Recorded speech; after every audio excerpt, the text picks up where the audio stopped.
사랑하는 성도 여러분, 오늘은 레위기 25장에 기록된 엄청난 말씀, 안식년과 신년에 대하여 우리가 알아보기를 원합니다. 먼저 본문 1절에서 7절은 안식년에 대한 규례가 다루어집니다. 이스라엘 백성들은 가나안 땅에 정착한 그 해부터 매년 7번째 해마다 안식년을 지키라고 하십니다. 이 해에는 밭이나 포도원을 그냥 놔두어 땅을 쉬게 안식하게 해야 했습니다. 그리고는 이 해에 자연적으로 맺은 소출은 누구나 먹을 수 있게 되었습니다. 하나님은 이 안식년을 지킴으로 이스라엘 백성들이 하나님 나라가 어떠한 곳인가를 경험하게 하신 것입니다. 하나님 나라는 이처럼 고된 노동이 그치는 나라이구나. 수고와 슬픔이 끝나는 곳이구나. 매 안식년을 지키면서 그들은 이것을 경험했을 거예요. 또 안식년에는 밭에서 나는 자연스러운 소출을 누구라도 다 먹을 수 있게 하셨기 때문에 모든 이가 평등하게 먹을 것을 얻는 경험을 하면서 하나님의 나라도 그런 나라이구나. 종과 주인의 구분이 없고 남자와 여자의 구분이 없이 하나님이 주신 은혜와 복을 다 함께 누리는 날이구나. 이것을 안식년에 경험하게 되는 것이었습니다. 안식년을 지키기 위해서는 이스라엘 백성들에게는 두 가지 믿음이 반드시 필요했습니다. 하나는 땅의 주인은 하나님이라는 믿음이에요. 생각해 보세요. 내 땅이라고 생각하면 절대로 이 안식년을 지킬 수가 없는 거예요. 또 하나 필요한 믿음은 땅의 소출이 하나님이 주신 것이라는 믿음입니다. 안식년을 지킬 때 밭이 놀고 있는데 내가 먹을 수 있을까? 이런 염려를 갖고 있으면 안식년 지킬 수 없어요. 나와 내 가족, 우리는 하나님이 먹이신다. 이렇게 믿음을 갖고 있어야만 안식년을 지킬 수 있게 되는 것입니다. 자, 다음으로 8절에서 55절은 희년에 대한 규례입니다. 참 긴 부분이 희년에 대하여 다루어지고 있는데 8절에서 12절은 희년의 일반적인 정의이고 13절에서 55절은 세부 규정입니다. 희년은 안식년이 7번 지나고 그 다음 해인 50년째 되는 해가 희년입니다. 이 희년에는 전국에서 뿔나팔이 울려집니다. 그러면서 땅과 사람에게 자유가 공포됩니다. 이 희년에는 먼저 모든 토지가 하나님이 정하여 준 원래 토지의 소유자에게로 다시 돌아가게 됩니다. 여러분, 이스라엘 백성들이 가나안 땅에 들어가서 각 지파별로 그리고 각 가정별로 하나님이 정하여 준 땅으로 거주하여 살게 될 터인데 그 이후에 그들이 경제활동을 하다 보면 서로 땅을 팔기도 하고 사기도 하고 빚도 지게 될 것이잖아요. 그런데 매년 50년째 해가 되면 희년이 선포되고 그 사고 팔린 땅과 그리고 사고 팔린 사람들이 제자리로 돌아가는 것입니다. 이제 희년의 세부 규정을 살펴보실까요? 13절에서 17절에는 땅값을 정할 때는 이 희년부터 거기서부터 계산하라는 규정이 나와 있습니다. 너희 땅의 값을 속이지 말고 희년 후에 어느 정도 가꾼 밭인지 희년 후에 어느 정도 소출이 났는지에 따라 값을 정하라고 하시는 거예요. 왜냐하면 희년이 원년이니까요. 18절에서 22절은 희년에는 땅을 쉬게 하라고 말씀하신 하나님이 그때에 너희들의 먹을 것을 풍성히 주겠다고 하시는 약속이 담겨 있습니다. 이스라엘 사람들은 하나님께 이렇게 질문할 것입니다.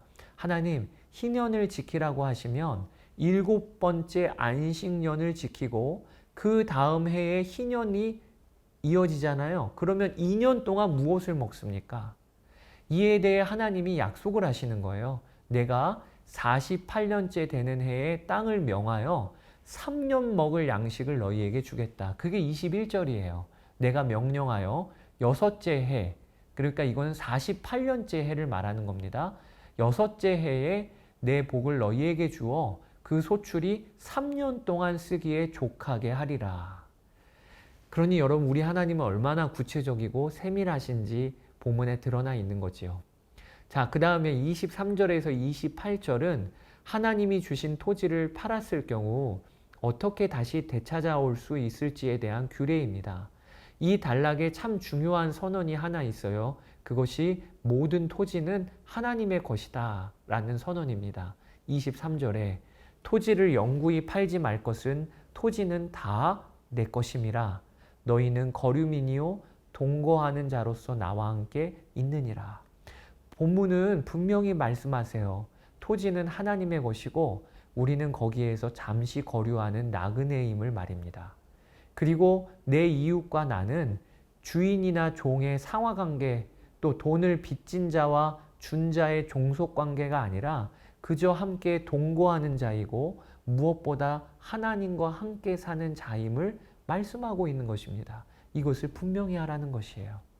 그러기에 경제활동을 하다가 빚을 지고 토지를 팔 수는 있지만 희년이 되면 다시 자기 자리를 기억하고 돌아오거나 또 돌려보내야 합니다.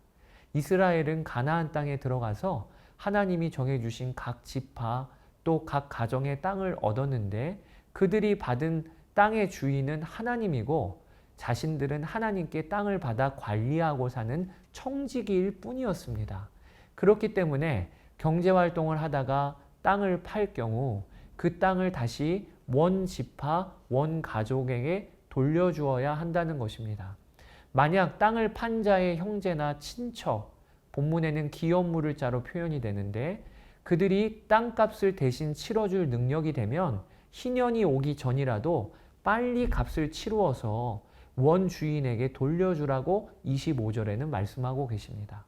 혹은 땅을 판 자가 경제가 회복되어 다시 땅을 되돌려올 수 있으면 희년까지 몇 년 남았는지 확인해서 남은 값을 주고 되찾아오라고 하십니다. 26절, 27절에요.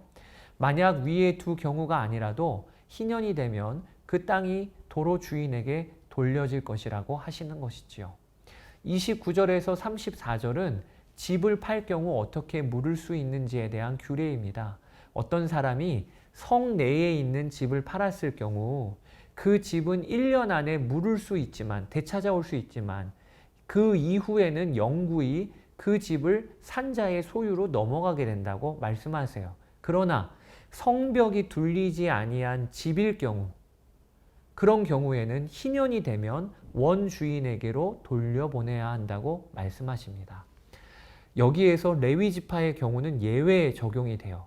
그들은 다른 지파들처럼 따로 경제활동을 하는 이들이 아니기에 레위 지파의 집과 토지는 다른 이에게 영구히 넘어갈 수가 없다고 말씀하십니다.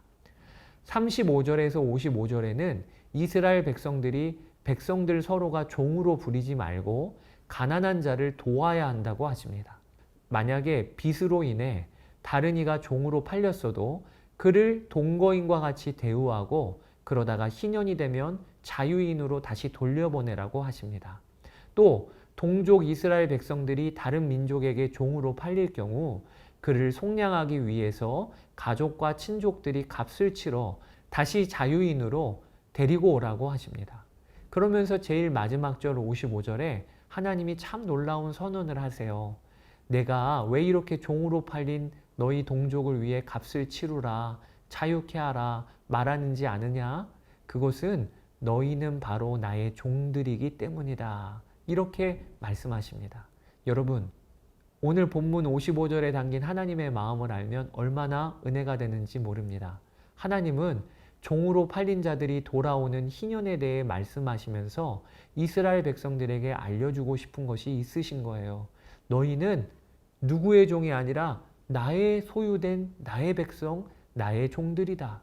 너희의 주인은 둘이 아니다. 바로 나 여호와 하나님만 너희의 주인이다. 그러므로 너희가 종으로 팔려가는 것을 볼 수가 없구나. 내가 너를 속량하고 자유케 하는 날을 그래서 만들었다. 라고 하는 하나님의 마음이 오늘 본문에 담겨 있는 것이지요. 이 안식년과 희년은 참 안타깝게도 가나안 땅에 들어가 백성들이 금방 잊어버리고 지키지를 않습니다. 그럴 수밖에 없는 것이 그들이 하나님을 잊고 이방신을 따랐기 때문에 그렇죠. 만약에 이 희년이 지켜졌고 지금까지 지켜져 왔다면 그러한 나라는 도대체 어떤 모습이었을까요? 얼마나 공평하고 정의로우며 배려와 사랑이 넘치는 나라였을까요? 그러니까 우리가 사는 세상의 유토피아는 다른 곳에서 찾을 것이 아니고 말씀에서 찾을 것이에요. 우리가 지금 이미 우리에게 주신 말씀을 하나하나 순종해 나갈 때부터 그곳에 이루어지는 것이 공평하고 사랑이 넘치는 세상이 되는 것입니다.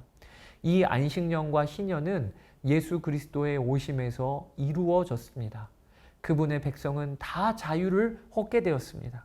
그리고 예수 그리스도의 다시 오심에서 이 안식년과 희년은 완성될 것입니다. 주님이 오시는 그날 하나님과 우리가 함께 축제를 누리고 즐길 것입니다. 모든 종되었던 것이 풀리고 모두가 다 동일한 자격과 조건으로 하나님의 자녀됨을 누리는 날이 오게 될 것입니다. 그러니까 아멘, 주 예수여 어서 오시옵소서. 우리는 그렇게 완전한 희년 그리고 완전한 안식년인 예수 그리스도가 오시는 날을 기다려야 하겠지요. 자, 이제 레위기 26장에서 뵙도록 하겠습니다. 감사합니다.